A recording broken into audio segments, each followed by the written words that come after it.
తెలియడం లేదు. ఏంటి రాయలసీమ లిఫ్ట్ అనే గురించి తెలుసుకోవాల్సిన ఆవశ్యకత ఉంది. దీన్ని ప్రణాళిక చేసుకోవాలి. మనం ఈ రకంగా మీటింగ్లు పెట్టుకుంటే ముందుకెళ్ళేది ఏమీ లేదు. కొన్ని సూచనలు చేయదలుచుకున్నా పెద్దలందరికీ కూడా అర్సదే కొన్ని సూచనలు చేయదలుచుకున్నా. మనం ఈ విధంగా పోతే ఎన్ని రోజులున్నా పాడిందే పాట పాచిపల్ల దాసరి అని చెప్పి నిన్న మాట్లాడుకోవడం, ఇది ముందుకెళ్ళేది లేదు, సచ్చేది లేదు. కాబట్టి దీన్ని ప్రణాళిక తయారు చేసుకోవాలి. ప్రణాళిక తయారు చేసుకోవాలంటే గ్రామ స్థాయికి వెళ్ళాలి. ఈ యొక్క ఉద్యమం గురించి, దీని యొక్క మన లిఫ్ట్ గురించి, రాయలసీమ లిఫ్ట్ గురించి, ప్రాముఖ్యత గురించి రైతాంగానికి తెలియజెప్పాల్సిన ఆవశ్యకత ఎంతైనా ఉంది. కాబట్టి ఈ ఆవశ్యకత మనకు తెలియజేయాలంటే మనం ఎవరు చెప్పినా ఏం మాట్లాడతారు, నియోజకవర్గ స్థాయి, మండల స్థాయి, గ్రామ స్థాయి అంటూ ఉంటాం. ఇవన్నిటికంటే నా సూచన, ఇది పాటించకపోతే నాకు సంబంధించింది కాదు, కానీ నిరాహార దీక్షలు, రిలే నిరాహార దీక్షలు ప్రతి మండల స్థాయిలో ప్రతి గ్రామం నుంచి ప్రతిరోజు ఒక 50 మందికి తగ్గకుండా గ్రామం నుంచి రిలే నిరాహార స్టార్ట్ చేస్తే ఎందుకు పోతా ఉన్నాం, ఎందుకు నిరాకరించి కూర్చున్నాం, మన బాధ్యత ఏంటి, మనం ఎందుకు వెళ్ళాం, మనం వెళ్ళినటువంటి పని ఏంటి అని చెప్పి 10 మందికి చెప్పడం జరుగుతుంది. అప్పుడే గ్రామ స్థాయికి చేరుతుంది అని నా భావన.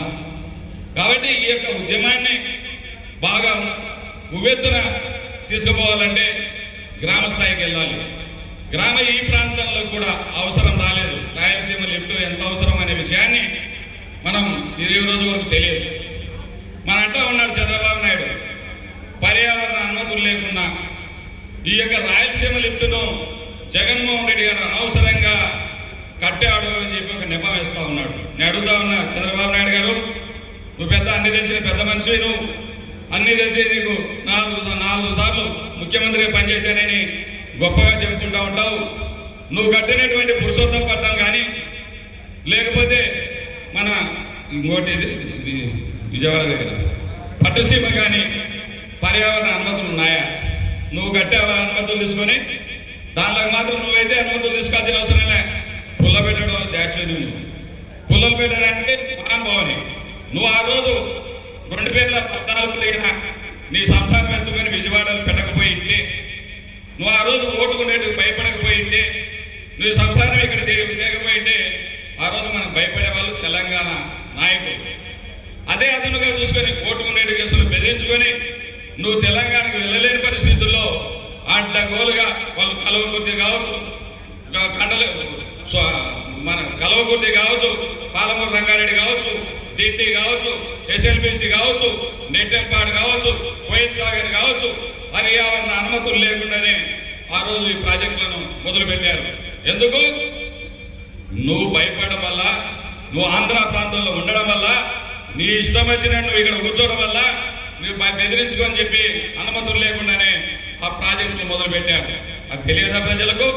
నీ ఇష్టం వచ్చినట్టు నువ్వు అబద్ధ ప్రచారం చేస్తూ ఉన్నావు.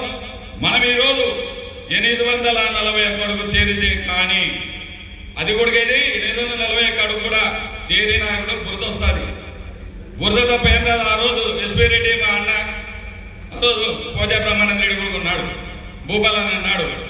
ఆ రోజు కూడా ఆ బుద్ధ కూడా తీయించి ఆ రోజు రైతు సమాఖ్య తరపున, నంది రైతు సమాఖ్య తరపున ఆ రోజు రైతాంగం కోరితే ఆ రోజు మట్టి తీయడం వల్ల అంతో ఇంతో 1000 క్యూసెక్కులు 500 క్యూసెక్కులు నీళ్ళు వచ్చేవి. ఇప్పుడు అది కూడా లేదు. 854 అడుగులకు వస్తే కానీ అది 7000 క్యూసెక్కులు రావాల్సింది ఈరోజు 2000 క్యూసెక్కులు వచ్చే పరిస్థితి లేదు. కాబట్టి మనం ఆలోచించాలా. ఈ యొక్క 841 అడుగులు చేరేలోపే, అంటే అప్పటికి మనకు ఉన్నటువంటి డెడ్ స్టోరేజ్ 37 టీమ్స్లు మాత్రమే, అంటే మనకు నీళ్ళు వచ్చే పరిస్థితి లేదు. కాబట్టి ఆ రోజు కూడా నేటెంపాడు కావచ్చు, కోయిల్ సాగర్ కావచ్చు, భీమా ద్వారా తెలంగాణ ప్రాంత నాయకులు దోపిడీ చేశారు నీటిని. ఒక టీఎంసీ నీటిని వాడుకుంటా ఉన్నారు. అదేవిధంగా వాళ్ళకు మన కలవకుర్తి ద్వారా 0.45 టీఎంసీని ఈరోజు డ్రా చేస్తూ ఉన్నారు. ఎస్ఎల్బిసి ద్వారా 0.50 చేస్తూ ఉన్నారు. పాలమూరు రంగారెడ్డి ద్వారా 2 టీఎంసీల నీటిని ఈరోజు తీసుకు డ్రా చేస్తూ ఉన్నారు. అదేవిధంగా విద్యుత్ శక్తి పేరుతో 4 టీఎంసీల నీటిని డ్రా చేస్తా ఉన్నారు. మొత్తం కలిపి 7.95 టీఎంసీల నీటిని మనం నీళ్లు ముట్టక ముందే, మనకు నీళ్లు 840 ఎకరకు చేరక ముందే వీళ్ళందరూ కూడా 7.97 టీఎంసీ నీటిని వాడుతా ఉన్నారు. ఏ రోజు నిండుతుంది మనకు? ఇలాగ చంద్రశేఖర్ రెడ్డి చెప్పినట్టు సిద్ధేశ్వర అలుగు కట్టాలి, కనీసం అలుగు కడితే కనీసం కొంత మేలు జరుగుతుందనే ఆలోచన. అదేవిధంగా మనం చూస్తా ఉన్నాం, సిద్ధేశ్వర అలుగు ఒక ఎత్తైతే ఒక నాయకుడు ఇంటికాడ అనుకున్నాడు. ఆ రోజేమో సిద్ధేశ్వర అలుగు అని చెప్పి మిమ్మల్ని వల్ల తిప్పినాడు. ఈ చంద్రశేఖర్ రెడ్డి అంతా తిరిగినట్లే ఎవరైనా బైరెడ్డి రాజశేఖర రెడ్డి గారు బిడ్డకు ఉద్యోగాలు రాగానే అది మర్చిపోయిన ఎత్తిపెట్టినాడు, ఆడబెట్టినాడు, తెలియలే. ఆ మహాత్మాడు అడ్రస్ లేడు. ఈరోజు చూస్తా ఉన్నాం. ఆ విధంగా 8 టీఎంసీలు ఒక నెల పడిన వాళ్ళు వాడుకుంటే 240 టీఎంసీలు కిందికి వదులుకుంటే మన పరిస్థితి ఏం కావాలి? మన డొక్కలు ఎండవా? మనం నష్టపోమా? రాయలసీమ రైతాంగం ఎన్ని ఇబ్బందులు పడాల్సి వస్తుందో ఒక్కసారి ఆలోచించుకోవాల్సిన అవసరం ఉంది. అందుకే మహానుభావుడు ఇది జీవనాడి లాంటిది కాబట్టి ఖచ్చితంగా మన రాయలసీమ లిఫ్ట్ కావాలి అనే ఉద్దేశంతో ఈరోజు జగన్మోహన్ రెడ్డి గారు మహానుభావుడు ఈరోజు రాయలసీమ లిఫ్ట్ ఎవరికి తెలియకుండా చంద్రశేఖర్ రెడ్డి చెప్పినాడు ఇంతకుముందే. ఎవరికైనా తెలిస్తే అక్కడక్కడ పనులు జరుగుతున్న విషయాన్ని కూడా మనం జరుగుతూ ఉన్నాయి రాయలసీమ లిఫ్ట్ గురించి తెలియకుండానే మా గుమ్మనంగా ఆ యొక్క 900 చిల్లర కోట్ల పనులు చేశాడు ఆయన. కావాల్సిన మోటార్లు అవి కూడా పట్టుసీమకి ఎత్తుకుపోయినారు. ఆ మోటార్లు కూడా తెచ్చిపెట్టే ఆ మోటార్లను కూడా పట్టుసీమ తీసుకుపోయినారు. అదేవిధంగా కొంత ఒక 2000-3000 కోట్లు ఖర్చు పెట్టింటే ఈరోజు డైలీ 3 టీఎంసీలు. ఇదే తెలంగాణ వాళ్ళు 800 అడుగులు డ్రా చేస్తే మనకి ఏ ఆధారం లేవు, మాట్లాడటానికి ఏ విధంగా నోరు లేదు, ఏ విధంగా ఆయన కొట్లాడే దమ్ము లేదు మనకు. కాబట్టి మనం ఈరోజు ఇష్టం వచ్చినట్టు వాళ్ళు నీళ్లు డ్రా చేస్తూ ఉన్నారు. మనం అందుకే జగన్మోహన్ రెడ్డి గారు ఆలోచించి మీరు 800 అడుగుల్లో మీరు పట్టనొత్తితే నేను పట్టనొత్తుతానని బెదిరించడం కోసం, మన రాయలసీమ రైతాంగం మేలు కోసం, రాయలసీమ రైతాంగాన్ని కాపాడుకోవాలనే ఉద్దేశంతో 20,000 క్యూసెక్కుల నీటిని తరలించాలనే ఉద్దేశంతో నేను మహానుభావుడు చేసినటువంటి ఈ యొక్క రాయలసీమ లిఫ్ట్ గురించి మనం ఒక్కసారి ఆలోచించాలి. ఈ రాయలసీమ అదేవిధంగా ఇది సిద్ధారెడ్డి అని చెప్పినాడు. ఈరోజు నెల్లూరులలో నీళ్లు తీసుకుపోతున్నారు, దానికోసమే ఈ యొక్క కాలువ వెడల్పు చేస్తా ఉన్నారని. అది కూడా అవసరమే. ఈరోజు నష్టపోతా ఉన్నాం అన్న.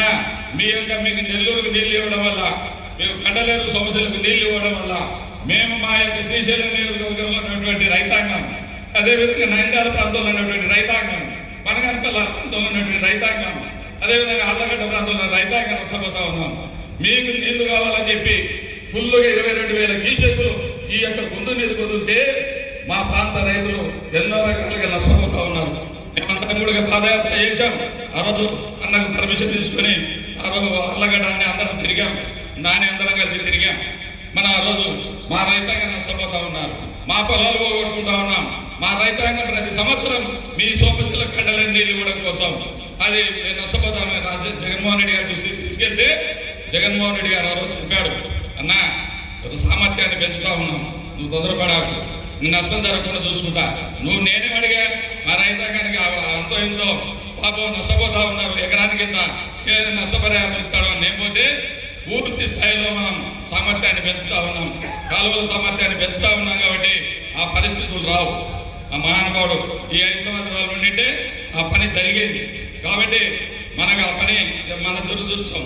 జగన్మోహన్ రెడ్డి గారు సీఎం అయితే మళ్ళీ మనకు ఈరోజు కాలువల సామర్థ్యం పెరిగేది, పోతిరెడ్డిపాటి సామర్థ్యం పెరిగేది. అయ్యాక పుట్టికెక్కలేని స్వర్గానికి ఎక్కినట్టు చంద్రబాబు నాయుడు అంటా అన్నారు. నేను ఈరోజు తీసుకొస్తా ఉన్నా ఇది మన మనకచెర్ల పోలవరం మనకచెర్ల అంటున్నాడు. మహానుభావ, నువ్వు చెప్పిన 6 పథకాలకి దిక్కు లేదు, 3 పథకాలు